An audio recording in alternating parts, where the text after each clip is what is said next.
Shalom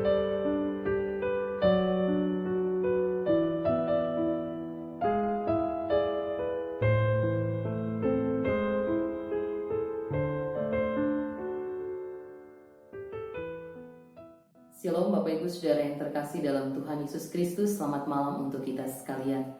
Daniel pasal 9 ayat yang pertama hingga 14 telah kita baca. Mari kita bersama mempersiapkan diri kita untuk merenungkan firman Tuhan saat ini. Kita berdoa. Ya Tuhan Allah kami, Allah yang bertahta di dalam kerajaan sorga. Kuasailah kehidupan kami dan Roh Kudus-Mu di saat kami mau belajar akan seluruh kebenaran sabda-Mu. Kami sadar kami lemah dan terbatas, tetapi hanya oleh karena pertolongan Tuhan, kami mampu untuk menerima kebenaran firman ini, memahami bahkan di dalam saat kami mau melakukannya. Terpujilah nama-Mu Tuhan Yesus, firman yang hidup kami berdoa. Amin. Saudara yang terkasih dalam Tuhan Yesus Kristus, tema untuk kita renungkan, merendahkan diri di hadapan Allah.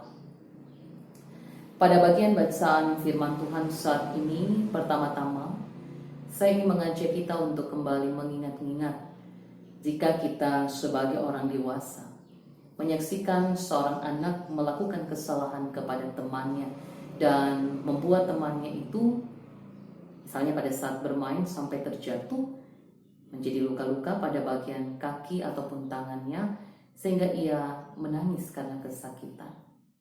Apa yang akan kita lakukan menyikapi situasi yang ada? Menolong anak yang terjatuh sudah pasti akan kita lakukan. Tetapi kemudian terhadap anak yang melakukan kesalahan ini, kita secara umumnya akan pertama-tama memarahi anak tersebut, lalu kemudian kita akan mendorong dia untuk mengakui kesalahan kepada temannya, serta kita akan mengajak dia untuk meminta maaf. Saudara yang terkasih dalam Tuhan, apa yang kita lakukan ini karena kita mau supaya anak-anak ini memahami secara persis bahwa sebuah kesalahan yang dilakukan haruslah diakui dan bahkan kepada pihak yang menjadi korban haruslah kita memberikan sebuah bentuk pertanggungjawaban, baik mengakui kesalahan maupun meminta maaf. Sehingga kehidupan anak-anak yang dalam situasi seperti tadi, mereka dapat menjadi anak-anak yang kemudian memiliki sikap hidup yang baik, anak-anak yang manis, anak-anak yang mengasihi dalam lingkungan pergaulan dengan temannya. Tetapi di sisi yang lain, saudara, kita mungkin tidak menyadari bahwa dalam situasi itu kita pun sementara membawa diri kita dalam pandangan anak-anak tersebut bahwa kita adalah orang-orang dewasa yang memiliki kepedulian dan kita adalah orang-orang dewasa yang baik mengajarkan sesuatu keteladanan.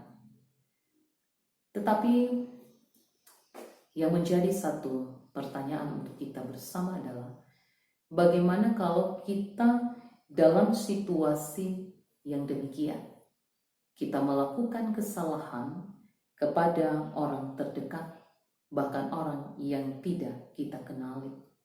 Apakah dengan jujur dan terbuka kita mau mengakui kesalahan dan meminta maaf? Kalau anak-anak dipandang sebagai generasi yang masih polos dan lugu, sehingga bahasa mengeraskan hati mungkin tidak begitu dipahami, walau kadang-kadang mereka dapat menunjukkannya dalam ekspresi tertentu. Tetapi berbeda halnya dengan kita sebagai orang-orang dewasa. Apakah kemudian begitu mudah kita yang dikenal sebagai orang-orang yang cenderung egois, begitu mudah bagi kita untuk mengakui kesalahan dan meminta maaf? Bagi seseorang yang terbiasa telah melakukan hal tersebut sejak kanak-kanak, ia tidak akan sulit jika sudah dewasa dia mau melakukan hal yang demikian. Mari kita belajar dari pribadi Daniel melalui bacaan kita pada malam hari ini. Ketika Daniel berdoa kepada Tuhan, di dalam doanya Daniel mengakui dosa dan kesalahan yang telah diperbuat oleh umat Tuhan. Bahkan ia mengakui umat telah menyimpang dari jalan Tuhan, dari ajaran Tuhan, dari perintah Tuhan, bahkan menjadi tidak taat kepada Tuhan. Oleh karenanya, ketika Daniel pertama-tama mengakui dosa dan kesalahan, itu suatu langkah yang kita harus pahami, suatu langkah yang begitu amat luar biasa. Mengapa? Karena kita mungkin lebih cenderung ingin bersegera mohon diampuni, mohon untuk diberikan maaf, agar hubungan itu menjadi baik dan sebagainya. Tetapi hal yang pertama kita pelajari adalah sangat dibutuhkan kesadaran diri dan kejujuran, keterbukaan untuk mengakui sebuah kesalahan yang telah diperbuat. Sehingga dalam situasi ini, Bapak Ibu Saudara, Daniel mengakui dosa dan kesalahan. Ia menyampaikan daftar dosa yang panjang di hadapan Tuhan. Dan barulah kemudian dia memohon pengampunan daripada Tuhan. Saudara-saudara yang terkasih di dalam Tuhan, kesalahan dan dosa yang telah kita perbuat, tentu Tuhan mengetahuinya. Tetapi kita belajar pada malam hari ini bagaimana kita mau merendahkan diri di hadapan Tuhan adalah dengan selalu mau membuka diri kita, membuka dengan kesungguhan, membuka dengan kejujuran. Kita mau bersikap korektif terhadap kesalahan yang kita lakukan.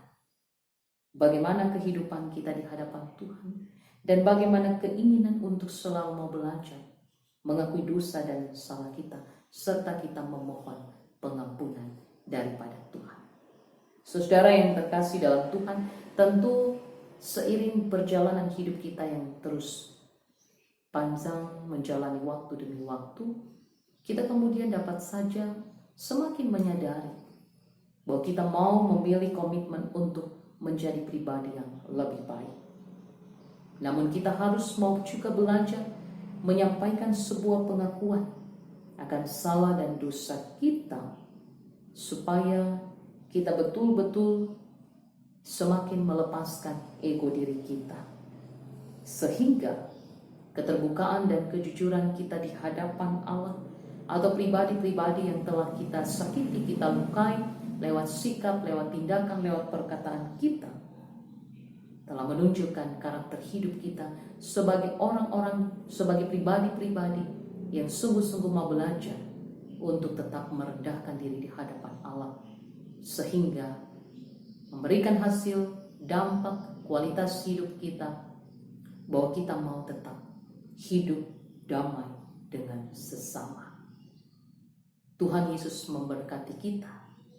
Biarlah kita mau senantiasa tetap memiliki keinginan, kemauan, apapun kesalahan kita, sekecil apapun kesalahan yang kita perbuat terhadap Tuhan dan sesama, kita mau belajar untuk dengan jujur mengakui dan meminta maaf atas setiap kesalahan yang kita telah lakukan, sehingga kita mau terus menjadi pribadi yang lebih baik hari lepas hari. Tuhan menolong kita. Amin. Mari Bapak Ibu Saudara kita berdoa untuk kebenaran firman yang telah kita renungkan.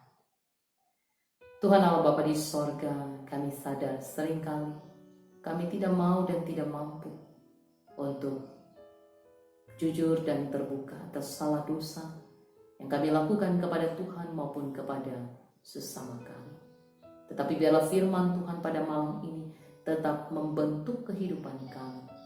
Bukan hanya pengampunan yang kami cari, tetapi mengoreksi diri kami pribadi, memiliki keberanian untuk jujur dan terbuka, mengakui sebuah kesalahan yang kami perbuat. Tolonglah kami agar kekerasan hati tidak menguasai diri kami, tetapi roh kelemah lembutan kasih menuntun dan memperbaharui hidup kami. Berkati kehidupan kami, dalam seluruh perjalanan hidup yang akan kami tempuh. Terpujilah namamu Tuhan Yesus, sumber pengampunan di dalam kehidupan kami. Kami berdoa dalam syukur kami. Amin.